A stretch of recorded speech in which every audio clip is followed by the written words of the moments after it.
Hello students, welcome back to the virtual class. OCM chapter number 2 is going on and today it is going to be the last session of this chapter, right? The last business service of the second chapter is to be finished by today and that is the transportation. અત્યાર સુધીમાં આપણે services શીખ્યા, insurance શું છે, કઈ રીતના help કરે છે, પોસ્ટ સર્વિસ શું છે, કઈ રીતના હેલ્પ કરે છે. Then in the last session we understood about the godown or we can call it the warehouse too, right? તો એ કઈ રીતના વર્ક કરે છે એ પણ આપણે જોયું. Today we are going to understand the transportation. તો આજના ટોપિકમાં બહુ લિમિટેડ ટોપિક છે and that is the meaning of transportation and the types of the transportation. So very short session today and by the end of this session the chapter number 2 will be over and from the next session we are going to start the chapter number 3. Okay, so guys, today's topic is transportation. So we need to understand what is the transportation. ટ્રાન્સપોર્ટેશનનો basic meaning ખબર છે આપણને કે એક જગ્યાએથી બીજી જગ્યાએ જવાની સર્વિસને ટ્રાન્સપોર્ટેશન કહેવાય. એવા દરેક સર્વિસ પ્રોવાઈડર કે જે ગુડ્સને કે પીપલને from one place to another place transit કરી આપે છે, બરાબર, એને આપણે ટ્રાન્સપોર્ટેશન સર્વિસ તરીકે ઓળખશું. તો આજે આપણે સમજવાના છીએ કે ટ્રાન્સપોર્ટેશનના ટાઈપ્સ કયા કયા છે, બરાબર. At first I hope you guys are quite clear with the meaning of transportation, કારણ કે બહુ ઇઝી અને સિમ્પલ મિનિંગ છે કે the service which makes the transit of the person or the goods from one place to another, that service is known as the transportation.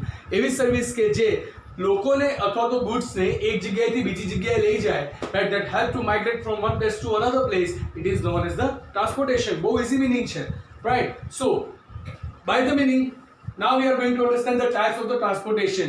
There are basically 6 main types of the transportation where only the land transport has the 2 different types. So we are going to understand, in short we are going to understand 1, 2, 3, 4, 5, 6 and 7 types of the transportation in this session. So the first transportation service is the human operated.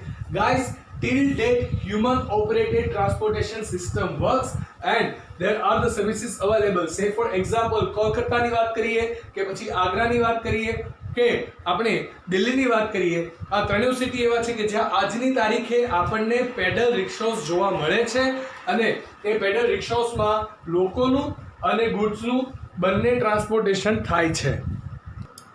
સાથે આપણને નાના સિટીઝમાં અને આપણા home ટાઉન્સમાં પણ hand કાર્ટ્સ જોવા મળે છે, હાથલારી લઈને. there are numerous people who are working day and night towards it. જ્યારે શોર્ટ ડિસ્ટન્સમાં કે કોઈ એક લિમિટેડ ટેરિટરીની અંદર ગુડ્સ કે હ્યુમન ટ્રાન્સપોર્ટેશન હોય, at that time vehicle becomes quite costly. So at the same point of time the human transportation can be used, right. Small જ્યારે રૂટ કવર કરવાનો હોય છે, જ્યારે એક લિમિટેડ એરિયા કવર કરવાનો હોય ત્યારે human operated transportation system goods માટે સ્પેશિયલી ખૂબ જ સારું કામ કરે છે, બરાબર. It helps a person to make the goods reach from one place to another place, right, that too with the very low cost, બરાબર. બહુ લો કોસ્ટની અંદર ટ્રાન્સપોર્ટેશન થઈ જાય છે. પેડલ રિક્ષામાં પણ થાય છે અને સાથે હેન્ડ કાર્ટમાં પણ થાય છે. તો પેડલ રિક્ષા કે હેન્ડ કાર્ટ, જે ટ્રાન્સપોર્ટેશન સિસ્ટમ મેઇનલી ઓપરેટ હ્યુમનથી થતી હોય છે, not from the engine, not from the animal, right, એને આપણે હ્યુમન ઓપરેટેડ ટ્રાન્સપોર્ટેશન સિસ્ટમ કહીશું, right. The second type of the transportation is the animal operated, right. Animal operated transportation system પણ આપણે વારંવાર જોઈએ છીએ આજની તારીખે ગામડાઓની અંદર, ઇન ધ રૂરલ એરિયાઝ, બરાબર. ઓક્સ કાર્ટ તમને જોવા મળે છે, બરાબર. એ સિવાય આપણે વાત કરીએ તો ઘોડાગાડીઓ આપણને જોવા મળે છે કે જેમાં ટ્રાન્સપોર્ટેશન થતું હોય છે. એનો યુઝ પણ થાય છે ગુડ્સ અને પબ્લિક ટ્રાન્સપોર્ટ બંને માટે, બરાબર. બટ એ લિમિટેડ એરિયા અને લિમિટેડ યુઝ માટે હોય છે. લિમિટેડ એરિયામાં જવું હોય તો ત્યારે આ લો કોસ્ટની અંદર ટ્રાન્સપોર્ટેશન પોસિબલ છે. હ્યુમન ટ્રાન્સપોર્ટ કરતાં એનિમલ ઓપરેટેડ ટ્રાન્સપોર્ટેશન છે એ થોડું વધારે ફાસ્ટર ચાલે છે, right. So that's how these 2 types which are belong to the nature. The first one human operated કે જેમાં human છે, the human works as the engine. આવો આપણે મીનિંગ સમજી લઈએ કે human works as the engine and the animal works as the engine. એટલે કે રનિંગ ફોર્સ જે છે અહીંયા હ્યુમનનો હશે, હ્યુમન ધક્કો મારશે અથવા તો સાયકલ ચલાવશે. અહીંયા એનિમલ છે, બરાબર. તો એનિમલ જે છે એ આખું કાર્ટ ખેંચીને જશે અને that's how the goods are going to be transported. Mainly human અને એનિમલ ટ્રાન્સપોર્ટનો બહુ રેર કેસમાં પબ્લિક ટ્રાન્સપોર્ટ માટે યુઝ થાય છે. મેક્સિમમ કેસની અંદર એ ગુડ્સ ટ્રાન્સપોર્ટ માટે યુઝ કરવામાં આવે છે, that too in small areas, so that it makes the lower cost, right. Then The third type of the transportation is the airways. Airways, we all know, right? The transportation being done through the air. તો airways જે છે બરાબર, airways are being use for the human and the goods both, right. Public transport પણ એરવેઝથી થાય છે અને goods transport પણ એરવેઝથી થાય છે બરાબર. કાર્ગો પ્લેન્સ પણ આવે છે અને પેસેન્જર પ્લેન્સ પણ આવે છે, રાઈટ. એ સિવાય વાત કરીએ તો લક્ઝરી પ્રીમિયમ પ્લેન્સ પણ આવે છે બરાબર, ચાર્ટર પ્લેન્સ પણ આવે છે. There are the numerous way out, right, for the transportation by the airway. Airway જે છે એનો યુઝ ફાસ્ટેસ્ટ સર્વિસ માટે થાય છે. It is the fastest way to make the transportation, but as well as it is fastest, it is the costliest service too, right. Transportation માટે airways જે છે costliest service છે. So the things which are perishable, right, જે બહુ ઝડપથી જેની expiry નજીક આવી જાય છે બરાબર, કે જે સિંગલ ટાઈમ યુઝ હોય છે, અથવા તો ધ ડેલિકેટ થિંગ્સ કે જેને જગ્સ ના લાગવા જોઈએ બરાબર, તો એ દરેક વસ્તુ માટે airways is the best option બરાબર. લાઇટર ગુડ્સ અને પ્રીમિયમ ગુડ્સ માટે એરવેઝનો મેક્સિમમ યુઝ કરી શકાય છે. Then the fourth one is the land transport. Land transport, the name itself suggest, right. અહીંયા આપણે જે વાત કરી તો એ હતું ડ્રાઇવિંગ ફોર્સ, હ્યુમન કે એનિમલ. હવે ડ્રાઇવિંગ ફોર્સ જે છે એ ઇલેક્ટ્રિસિટી કે એન્જિન કંઈ પણ આવી જશે, but that is through the type, that means એરથી થાય છે, હવે લેન્ડથી થાય છે બરાબર. તો લેન્ડ ઉપર રહીને જે ટ્રાન્સપોર્ટેશન થાય છે એ સમજીએ તો એમાં ટુ પાર્ટ્સ આવે છે, રોડવેઝ એન્ડ ધ રેલવેઝ. હાઈવેઝને કનેક્ટ કરીને રોડ ઉપર વ્હીકલ્સ રન કરીને પબ્લિક અથવા તો ગુડ્સને ટ્રાન્સપોર્ટ કરવામાં આવે, પબ્લિક અથવા ગુડ્સને ટ્રાન્ઝિટ આપવામાં આવે, એને આપણે રોડવેઝ તરીકે ઓળખશું, કે જેમાં આપણે ટ્રક, બસ વગેરેનો યુઝ કરીએ છીએ બરાબર. In normal distances, right, in the large distances too, in a single country, right, એક બાઉન્ડ્રીની અંદર ને ઘણી વખત ઇન્ટરનેશનલ બોર્ડર્સ પર પણ અલાઉ થાય છે બરાબર. તો ત્યારે રોડવેઝ છે એ કોસ્ટમાં એરવેઝ કરતાં ઘણું સસ્તું પડે છે બરાબર. તો જ્યારે લોંગ ડિસ્ટન્સ હોય but in the same nation હોય, at that time roadways is the best option. But એની સાથે એના કરતાં સસ્તો ઓપ્શન છે, જો ફાસ્ટેસ્ટ વે જોઈતો હોય તો રોડવેઝ છે, રાઈટ. બટ જો થોડું સ્લોઅર હોય ને ચાલે એમ હોય તો we can go through the railways too. ટ્રેનની અંદર પણ કાર્ગોના અલગથી કોચિસ મૂકવામાં આવે છે, કાર્ગો ટ્રેન્સ પણ અલગથી ચાલે છે અને પબ્લિક ટ્રેનની સાથે કાર્ગો કોચ પણ ઘણી વખત મૂકવામાં આવે છે, રાઈટ, કે જેમાં તમે વસ્તુઓને ઇન્શ્યોર કરીને પણ ટ્રાન્ઝિટ કરી શકો છો, રોડવેઝ અને રેલવેઝ બંનેમાં, રાઈટ. તો જેમાં ટ્રાન્સપોર્ટેશન રોડ ઉપર થશે એટલે કે હાઈવેઝ કે રોડને યુઝ કરીને થશે એને આપણે રોડવેઝ કહેશું. જેમાં ટ્રાન્સપોર્ટેશન ટ્રેનનો યુઝ થશે, રેલવે ટ્રેક્સનો યુઝ થશે, એને આપણે રેલવેઝ ટ્રાન્સપોર્ટેશન કહેશું, રાઈટ. બંનેની અંદર કોસ્ટમાં છે રેલવેઝ થોડું સસ્તું પડે છે રોડવેઝ કરતાં, બટ એની સામે રેલવેની અંદર you have to wait for your turn to get transmitted, but over here in the roadways you can just order the driver and the driver will take the truck and will make your goods reach where you want, right. તો destination ઉપર અહીંયા થોડું વધારે સ્પીડમાં પહોંચવાના chances છે. ઉપરથી accessibility railways કરતાં રોડવેઝની વધારે હોય છે બરાબર.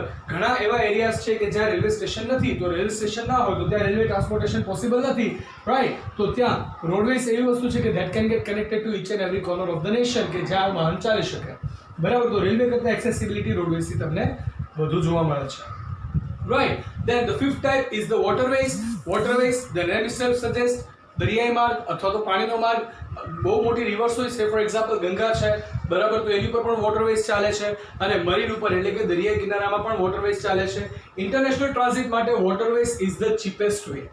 ઇન્ટરનેશનલ ટ્રાન્ઝિટ જ્યારે કરવું હોય ત્યારે waterways is the cheapest way to make the goods reached, right. But it is full of the risk, કે જેમાંથી આપણે ઇન્સ્યોરન્સની શરૂઆત થઈ હતી, આપણે વાત કરી હતી ઇન્સ્યોરન્સ સમજ્યા ત્યારે, right. I set an example for you guys.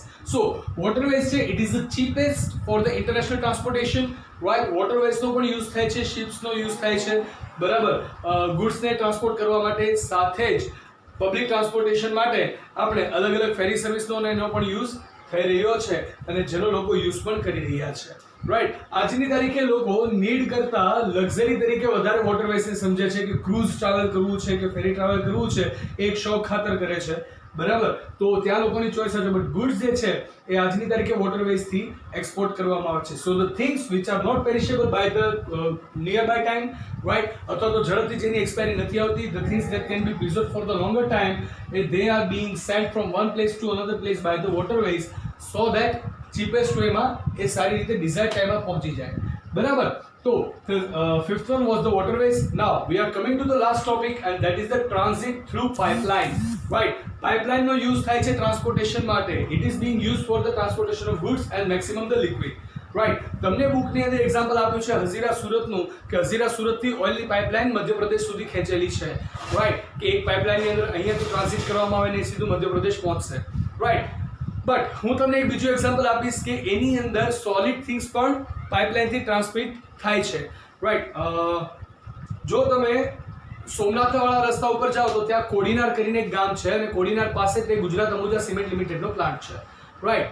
ત્યાં ગુજરાત અંબુજા સિમેન્ટ લિમિટેડ પ્લાન્ટની અંદર જ્યાં ફાઇનલ પ્રોડક્શન પૂરું થાય અને સિમેન્ટનું કમ્પ્લીટ પેક તૈયાર થઈ જાય, એટલે કે જે બોરી હોય છે એ બોરી તૈયાર થાય પછી એને પાઇપલાઇનના એસ્કેલેટર્સ ઉપર મૂકવામાં આવે છે, બરાબર, કે જેને કન્વેયર બેલ્ટ્સ પણ કહેવાય. કન્વેયર બેલ્ટ્સ ઉપર એને મૂકે એટલે નિયર અબાઉટ 13 to 14 કિલોમીટર લાંબી એક પાઇપલાઇન જાય છે કે જેમાં કન્વેયર બેલ્ટ વર્ક કરે છે. એના ઉપર બધી જ વસ્તુ એટલે કે જે સિમેન્ટની બોરીઓ મૂકી છે એ સિમેન્ટના બધા મોટા મોટા પેક એના ઉપર ટ્રાન્ઝિટ થાય છે અને સીધું ખુલે છે ત્યાં મિની સોમનાથ કરીને એક એરિયા છે, that is a dock, right, 14 kilometres far away from the Ambuja factory, right. અને એ પાઇપમાંથી સીધું એ શિપમાં ટ્રાન્ઝિટ થાય છે, બરાબર. એટલે કે કન્વેયર બેલ્ટ છે એ જ્યાં એન્ડ થશે અને પેલી બોરી છે એ સીધી શિપની અંદર જ એન્ટર થશે, right. So that's how they have settled the pipeline for the cement transition too, right. So that is the last part, the transit through the pipeline. So guys, in today's session we understood the meaning of the transportation, right. There is no any special knowledge required to understand the transportation. It is very much simple. The service which gives us or which enables us to transit the goods or the public from one place to another is called the transportation, right. અને એના જે types છે human operated, then animal operated, then airways, then land transport. Land transport ના બે part છે, roadways and railways, then waterways and the transit through the pipeline. That was the topic of today, guys, and over here I declare the chapter number 2 completed, chapter number 2 finished. Now in the next session we are going to start the chapter number 3. So I hope you guys are quite clear with this, and if you are having any queries you can make me public comment or you can contact me personally as you have my number flashing on the screen, right. So here I am asking for your leave, guys. I'll see you in the next session with the new chapter. Till then, goodbye, take care, have a nice time, stay home, stay safe, keep making notes. Thank you.